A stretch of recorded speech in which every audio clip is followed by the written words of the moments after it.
สภาแห่งชาติลาวลังใหม่เอาติดตามเบิ่งเนาะว่าสิเป็นได้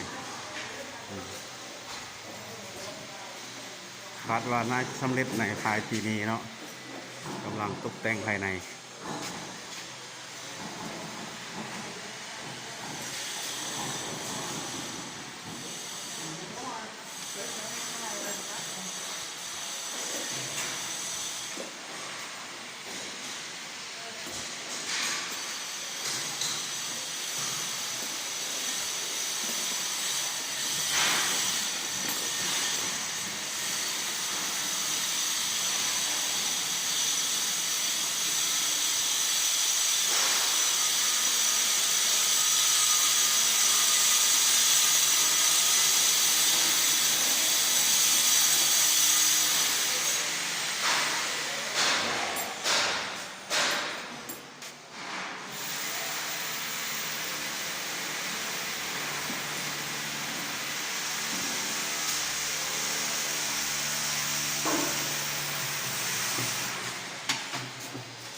ไม้ล้วนๆพี่น้อง